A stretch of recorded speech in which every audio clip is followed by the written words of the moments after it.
There's a lifeguard out there named Joe Beach, a dentist named Les Plack, and a neurologist by the name of Lord Brain. These are real people. Yeah, all real people, real jobs, and they're listed in this new book, Wacky News Names, Monikers That Make You Smirk.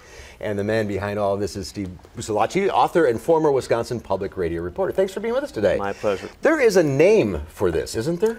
They call it aptronyms, an apt name. Linguists sort of came up with it. These have been around forever. The Romans had a saying called name is destiny.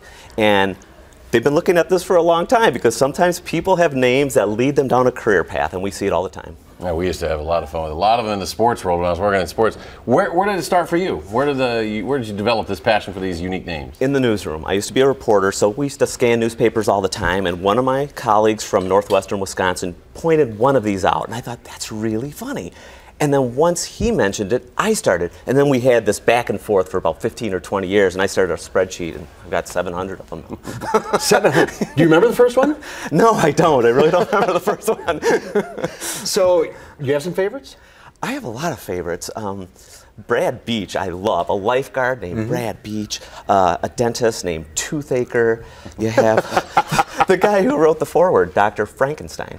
Actually, he pronounces it Frankenstein, but still, a doctor named Frankenstein. Frankenstein. Yeah, exactly, like the movie. But I had dinner with him. I know he's real. And the first time I met him, I said, "Tell me you're a transplant surgeon." He said, "No, sorry, internal medicine." but he's still a doctor. That's close enough. And some aren't as obvious as others. You kind of got to dig for them a bit. Some of them, both names together are funny. One person was a TV technician, and her first name was Ann, and her last name was Tennies, T-E-N-N-I-E-S.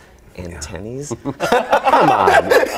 You're not making these up. No, I verified them all. Because they're not funny to me if they're fake. And I found a couple that were fake, or people give me a name because they hear about this, and I look it up, it doesn't pass muster, but I check.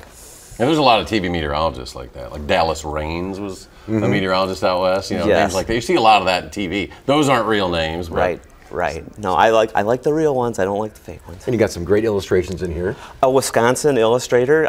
His name is Anthony Schmidt. He did all the illustrations, and he did a great job with them. A lot of fun. He had to come up with these things out of the clear blue sky because you can't actually put their pictures. These people, they're in the news, but you can't just use their image. So the politician ones are great. Oh, they're just unbelievable. You have Doolittle as a congressman. He's a perfect fit for the job. Anthony Weiner with his whole scandal with the underwear. Everyone knows that one. And they keep coming. I've got more than 50 since the book was published 6 weeks ago. Went to print, and now it's out today for the first time. But it's just unbelievable. You led your cast with, the new school superintendent named Cheatham. And to me, that's humorous. The opposite ones I like, too. People who have names like, there's a band member from that band, ZZ Top. They're known for those big, long beards. There's one member who doesn't have a beard, and his name is Beard. Of course it is.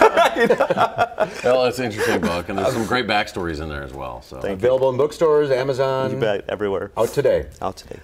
You're going to have a little addendum. You're going to need a sequel. Thanks for being with us today. It's a lot of fun. It's a great read. Thank you, Mark. Thanks for being a lot, with us. Steve. We'll be right back.